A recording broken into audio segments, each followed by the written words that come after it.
Well,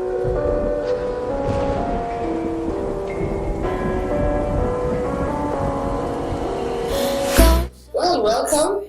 Disclaimer, do not catch feelings. We are not in this to catch feelings. No one should feel like they're being attacked. This is not a personal attack. This is just us being ourselves. So don't try this. And if you do, share your story. I want to know. What went down. Well. On the topic of broccoli, we've established I'm a weakling, 2 smokes, and about, because that's my sleep possible. That's how I keep it cheap. It works. I mean, broccoli, no. No. Fuck no. You're not trying it again, ever. No. It's not my portion. It's not your portion. Now, for me, it's psychedelics. I would never try psychedelics again. Now, psychedelics are drugs for depressed people because you go on a mind trip. You go on a mind trip and you get to explore parts of your brain that generally you should not be able to explore unless you're on like your deathbed or like your last moments alive. That's when that part of your brain should be activated. Who wants to go on those trips when you're on your deathbed? So, no, you actually get, that's what they say, that your life flashes before your eyes. In essence, are they trying to quicken it? No. Like if you're a depressed person or you have mental issues, you're taken on that trip so that you can be able to find yourself, find where the problem started, and then be able to move past it. So that's what psychedelics. That's what medically they do, but recreationally, people just people use it for fun and whatever. So I'm out as usual. My ratchet self. I love clubbing. I love partying. So I go out and I see this guy. He looks good. He looks proper, prim and everything. Me and my drunken self with my tequila and everything else. I'm wondering, why is this guy taking water? He's taking water and then he pops a vitamin C tablet into the water and it effervesces. So I'm watching him. Effervescing. I don't think I can say that word in a straight face. Effervescing, something like that. Effervesces. It's kind of like my Kenyan self would not allow me to say such words. Maybe I'm Kenyan. So it's like Effervescence. I think now there are 4 things people cannot say. Sorry, okay. I'm wrong. Where's the TikTok fans? You know what this is? Which one? Mr. Chester start. Whatever that is. Effervescing. So this is like the kind of sachet if you put it in water, it effervesces. I know. That effect is effervescing. Okay. So this guy pops a vitamin C pill. Well, I know it's vitamin C because I see him take it out of a vitamin C thing and pops it into the water. And he's not drinking at all. So I'm thinking, it's like 1 a.m. in a club in Nairobi. Why aren't you drinking? Why are you taking vitamin C? Like, if you're unwell, shouldn't you be at home or something? So I walk up to this guy and I'm like, yo, why aren't you drinking? What's going on with you? Like, no, I'm good. What do you mean you're good? I want some of that. Like, hey, I want what you're having. I want what he's having. I want what you're having. And if I don't have to buy alcohol and feel this good, I want it. So he takes out a very small piece of paper. It looks like a piece of paper. It's like that much. Yeah. Okay. And he says, this is too much, but I'm gonna give you half. So he splits it, and it's literally this tiny. It tells me, put it under your tongue. And don't drink any more alcohol and start hydrating now. Start taking water this instant that it's under your tongue. Me and my ratchet self, I'm like, it can't be that bad. Besides, what is it? Still have like 3 beers to go, whatever. Take this thing. So I ran that. My usual self, I'm not going to stick around there because I didn't think he's an interesting person. I was just curious as to why he wasn't drinking. So I take this thing, I put it under my tongue, and I walk around for like an hour, dancing, I'm doing whatever I'm doing. Then I come back to this guy. Do I dance? No, don't you have like 2 left? I do have 2 left feet. So is that really dancing? Does it count? I'm wobbling. It's wobbling somehow. It's wobbling. When you look good and you're wobbling, it can count as dancing. But I can't dance. Okay. So I walk around and an hour passes by and I'm not feeling anything. So I go back to this guy and I'm like, yo, I'm not feeling anything. What are you trying to do? Scam me? I thought we were supposed to be feeling the same level. You know, probably save me money from buying drinks in here. Like, oh, you're not feeling anything? Takes out another paper. Now gives me a full one. It doesn't split it, yeah? It gives me the whole thing and tells me, put it under your tongue, and I repeat, start hydrating now. Get off the alcohol. Who am I? Put it. Continue drinking. 30 minutes later, I start hyperventilating. Wait, what? I start hyperventilating, like, I can't breathe. I'm dry. I need water. So the bouncers, because I kind of like to go to clubs where I know the people who work there. That way they're able to watch my phone, my bag, whatever. So the bouncers know me, and two of them come up to me. They're like, "What's going on, Eva? What's going on with you?" I'm like, "I don't know, but I'm really thirsty. I'm so thirsty." So they bring me water. I take the first bottle, half a liter bottle. Finish. I'm still thirsty, and I'm still hyperventilating. They're like, "This chick has had cocaine." So I'm like, no, I thought you're supposed to snort it or something. No, I didn't have anything like that. All I had was a tiny piece of paper in my mouth, and that's it. I don't know anything else. They're like, no, something is amiss with you. So in my clever head, I turn back and find this guy. Like, yo, ninja, What trying to kill me? I will not die alone. And one, you're taking responsibility for this nonsense. So you're paying my cab home. Give him money, and I'm not joking with you. It's getting some crazy, but I think he kind of maybe knew that I'm not okay or something. But he does pull out a wad of cash and hands it to me. I take the money, I stuff it, of course. That's a kind of new man. Unajua mfuko. Why do people do that? I don't know. Do you know how dirty money is? It's the safest place though. And a nigga will be there. Yes. Oh God. No, don't worry. We found a new place, but I'm not gonna tell you what it is. But we found a new hiding place for stuff. Is it safe for us? Yeah, it's safe for everyone because it's under our wigs. So we just stuff money and like tiny valuables in there. Like I would take out my chain and stuff it in. Okay. Money. So no matter what happens, your hair's never gonna come off. So nobody's going to steal your wig. No one's gonna steal your unless you're moving around Gym Lango and other places. Now you have niggas walking around looking for wigs to snatch. We know your new hiding place. That one has a huge wig. Yes. It must be loaded. There's a lamp. There's a lamp, but not on a head. Something is in there. So this guy gives me cash. I stuff it, and he leaves. I watch him leave, and I'm like, goodbye. Fine. Yeah, I have the bouncers. I can get a taxi, whatever. I did get a taxi. I did go into Nairobi town, and as usual, as a normal Kenyan, you drink and then you go and buy chips and chicken. But because it was on a different level, I must have gone into about 6 different shops and bought fries and quarter chicken in 6 different shops. Wait, you bought fries and chickens 6 times in 6 different places, yeah.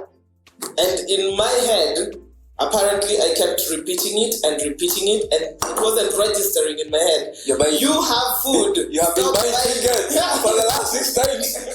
Stop buying. And the taxi eventually leaves me at our bus stop. Leaves me at our bus stop. Of course, in the morning, there's people are boarding pole. It's the mama mbogas from the market with their vegetables. I get into the van. I sit in the front seat with the driver. I tell the driver, I'm going to pay for this extra seat, so no one's sitting here.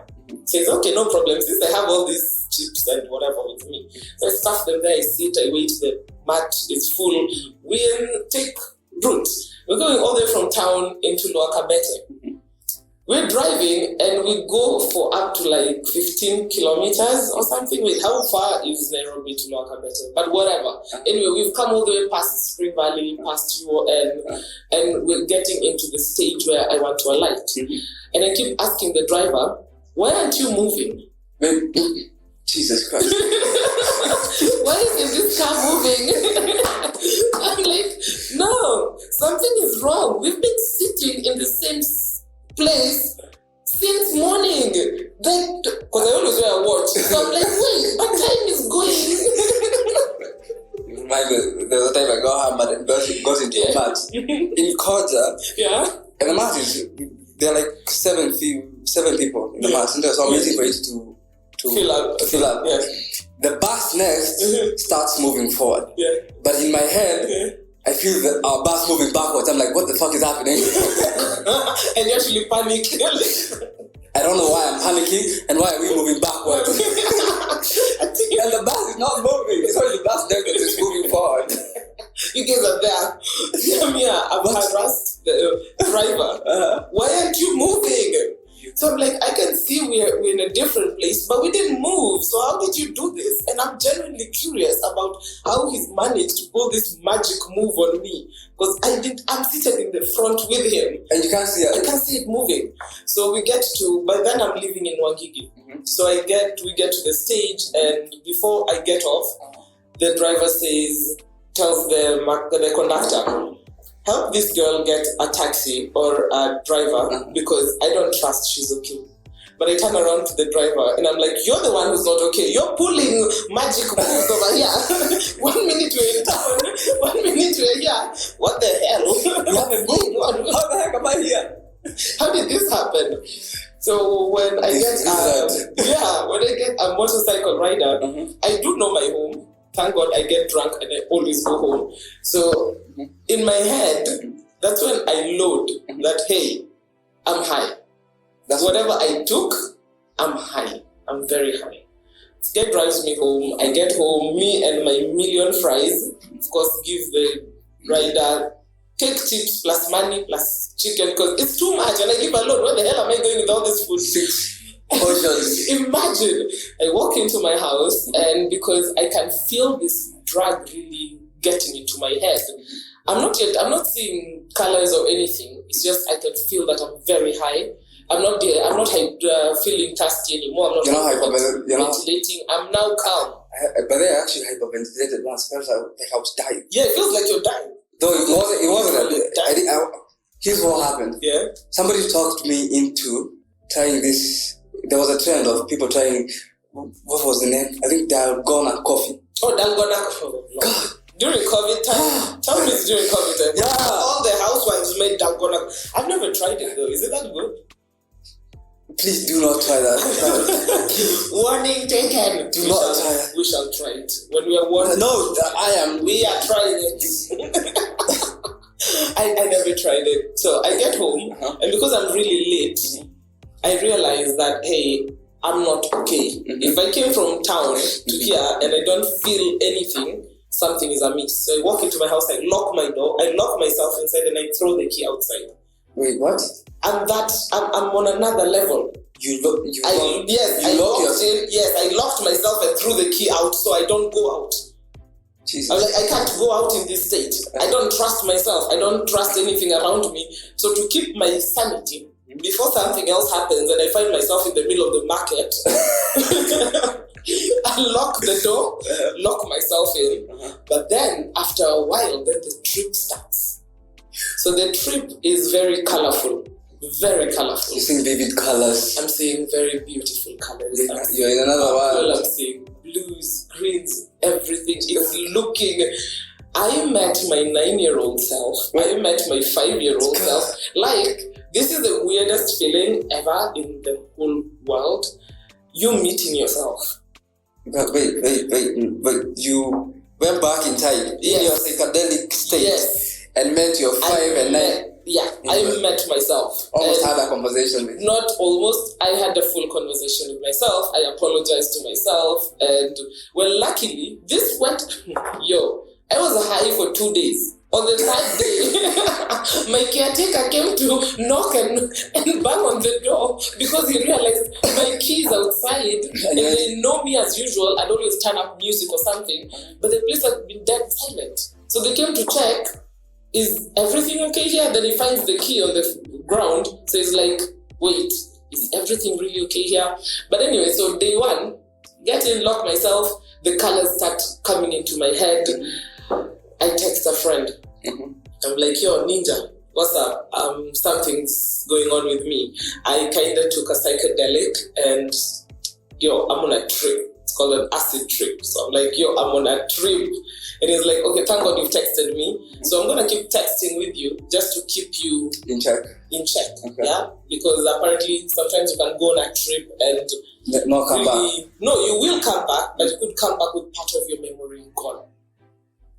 Yeah? Because you're meeting yourself. You're literally going back into, you're tapping into your unconscious mind. This is something no human should have to, like, you don't experience it until the last moments on earth where they say your life flashes in front of your eyes. Is that actually true? Yeah. At this point, I believe it because I did meet myself, and the good thing is that I actually got to move on from some things that I didn't even know had affected me so much. But I apologized to myself, and in between all this texting my friend and me, I did reveal too many things in life. We're still friends, but I try to avoid him because he knows a bit too much. But I was so late. For 2 days, this thing was not Haishuki. It's not going down. The highness is not going down. The highness it is not moving. I'm trying to sleep. I'm laying in bed. You are literally the highness. Yes. Your highness. It is there. I am literally your highness at that point. It is not moving. It's me, the queen of Africa, happening in real time.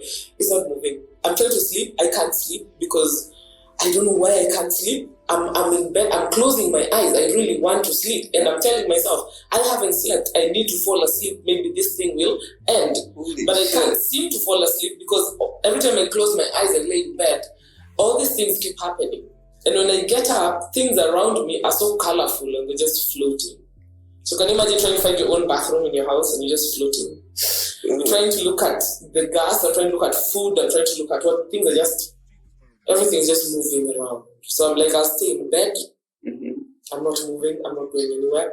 So for 2 days, I was really late. And on the third day, when now at least things were coming down, because obviously I'd overdosed.